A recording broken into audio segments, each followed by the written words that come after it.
Welcome to the very first episode of the KidLit Craft podcast. This season, we're going to do a deep dive into Martine Leavitt's YA novel, Buffalo Flats. And we are excited to dig into craft with you.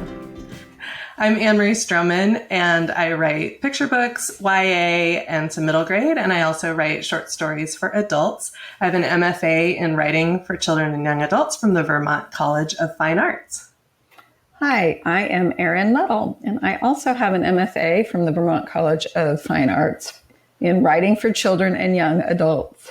And I love writing YA, a little bit of romance, and a little bit of feminism. And I also dabble a little bit in middle grade. So Anne-Marie, how did we meet? We met our very first semester at Vermont College of Fine Arts.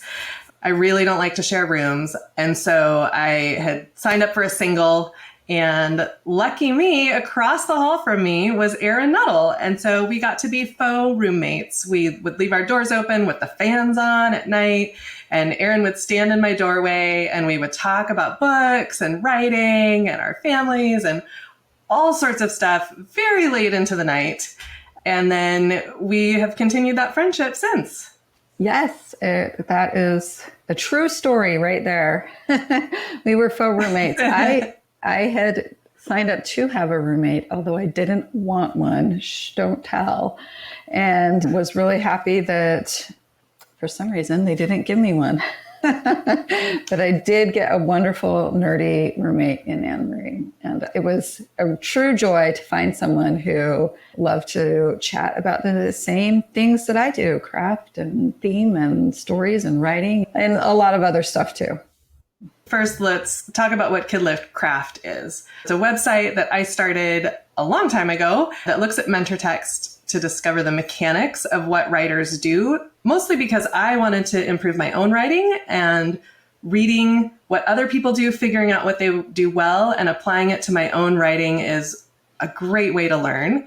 And I just was doing this exploration anyway and decided to share it out in a website form.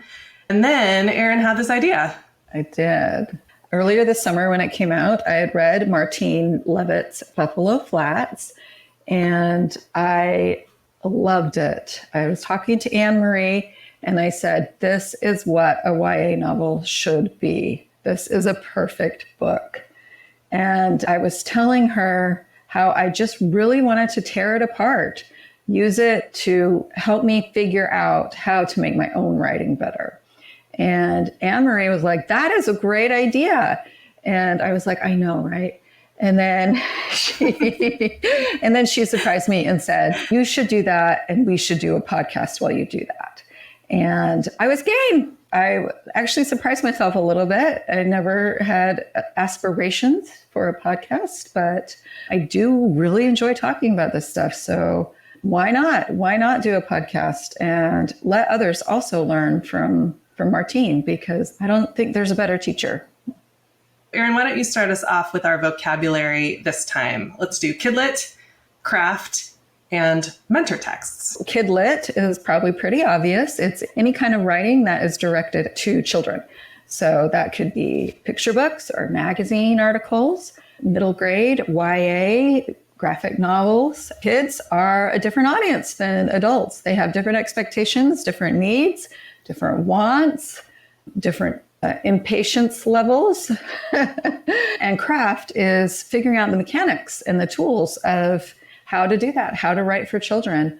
What are the ways we can improve all the different pieces that make up a story? And mentor texts are a really fantastic way to do that. You can use almost any book as a mentor text, whether it's well-written or not well-written. There's a variety of ways to do it, but basically, you take a book that you like how they did something, be it dialogue or backstory or setting, and figure out how they did it. Or you can even take a book you didn't like how they did, what they did in setting or backstory or dialogue or any other, but those are the three that are in my mind right now, and figure out what they were doing that you didn't like and why that is. Mentor texts are a really, really great way to improve your writing. And that is something that we get to do on this podcast with Martine Leavitt's Buffalo Flats. So we both have been lucky enough to work with Martine in our MFA careers. I did a workshop with Martine that really cracked open how to organize a whole novel and how to plan a whole novel. And I was a little bit jealous of you, Erin, because you got to work with Martine for a whole semester. I did, and you were right to be jealous. I worked with her for a whole semester. She helped me with a contemporary YA that I had been working on, and she just really helped me figure out, actually, I can't even name one thing. It was a lot of things. It was a semester's worth of things. I do feel really lucky that I got to have her as a faculty advisor and that I can call her friend. You call this the perfect book. What drew you to this book? And maybe you can tell us a little bit about what this book is about. Right. Well, a lot drew me to the book. Like, right when I say that it's the perfect book, I just couldn't find anything that was annoying or needed improvement. And you know how I am. I'm kind of a critical reader, to put it mildly. But everything just fell into place. It's the story of Rebecca Leavitt, who lives in the Northwest Territory of Canada in the 1890s. She wants more than anything her own piece of that beautiful land. And Martine explores the themes of family and romance and duty and nature, religion, friendship. And she does it in a short 230 pages, which is, wow, is right. An interesting fact is that Martine used historical sources and a lot of family history sources, as the Leavitts are her husband's family. And she used them to inform her story. So it's not a nonfiction or a memoir or anything like that, but she did use history to help her tell this story. So what can people expect from this series? Well, for one thing, it won't be long. We'll be short. We'll have short episodes, which I think is important because my brain can only listen for so long before it's like, I don't remember anything. So we'll have a number of episodes focused on different KidLit Craft topics, and we will be using Martine's book as a mentor text. So hopefully you will want to dig into this with us and nerd out and learn all the things that Martine has for us to learn about: desire, metaphor, opening chapter, opening scene, character, romance. I mean, who knows how many episodes we're going to have, but it could probably be 100. I'm not promising 100, but it could possibly be that many. It will not go 100. So this podcast will be relevant for really anybody working on a novel, YA or middle grade. Even people that are working on chapter books or picture books will be able to draw on at least some of what we're talking about. I think anyone who wants to write better, any type of writing, actually. And while it will definitely be focused on kids, and this is a YA novel, I think if you want to be a better writer, period, there are things to learn from Martine. We're going to end each episode with one beautiful sentence. And Erin, you chose our beautiful sentence this week. What is it? Okay, so it is actually the first sentence of the book, and it sets the stage for who Rebecca is and what we're going to learn about her. It's a beautiful sentence because Martine is a master of language, and you'll know why as soon as you hear it.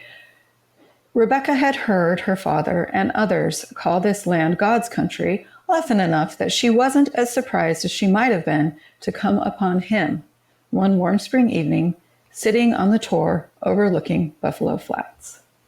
And we'll be talking about that sentence in depth in our next episode. That is it for today. We are so excited to take this journey deep into craft with you. And if you're excited too, you can find more content like this at kidlitcraft.com. You can find us on social media at KidLit Craft. And you can support this podcast on Patreon. Please download episodes, like, rate, and review us, and let your writer friends know about the podcast. We're excited to nerd out with you. Thanks for joining us. See you next time.